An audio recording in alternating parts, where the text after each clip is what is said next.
மகா, எல்லாம் எடுத்துக்கிட்டியாமா? எடுத்துக்கிட்டேன் தாத்தா. அவங்க கூடவே இருந்து ஜாக்கிரதையா பாத்துக்கணும். சரிங்க தாத்தா. இவ போறதே எனக்கு பிடிக்கல. இதுல இவ அவங்கள ஜாக்கிரதையா பாத்துக்கணுமா?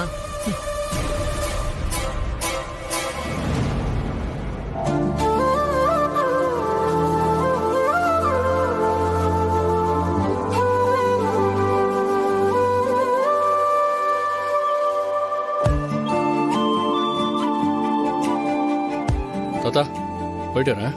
பார்த்து பத்திரமா போயிட்டு வாப்பா. பாட்டி 2 நாள் உங்களை பார்க்காம எப்படி இருக்க போறேன்னே தெரியல. டேய், கூட திவ்யா வரப்போறா. இதுல என்ன ஞாபகம் வச்சுக்க போறியா? அதெல்லாம் ஒண்ணும் வராது, சும்மா சொல்லாத. என்ன பாட்டி இப்படி சொல்லிட்டீங்க? கூட யார் இருந்தாலும் உங்களை மாதிரி வருமா? நம்பிட்டேன். நல்ல பையன்.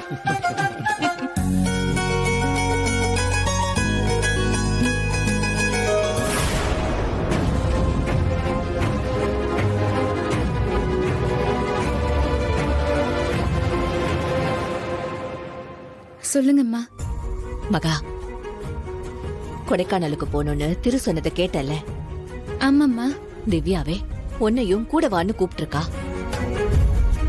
அந்த காளியப்பன் ஆசாரி அவரும் கொடைக்கானல்ல தான் இருப்பாருன்னு குருக்கள் தம்பி சொன்னது ஞாபகம் இருக்கா?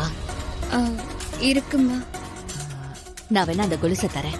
நீ அவர் அங்கேயே பார்த்து இது எந்த கோவில சேர்ந்த கொலுசுன்னு கேட்டுட்டு வந்துடுறியா? அம்மா, திவ்யாக்கா வேற கூட வராங்க, அவரும் கூட இருப்பாரு.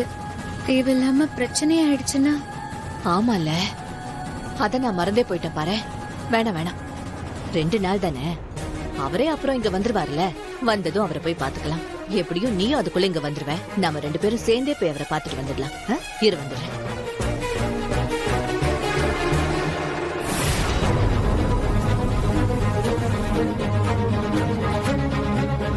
என்ன மன்னிச்சிருங்கம்மா.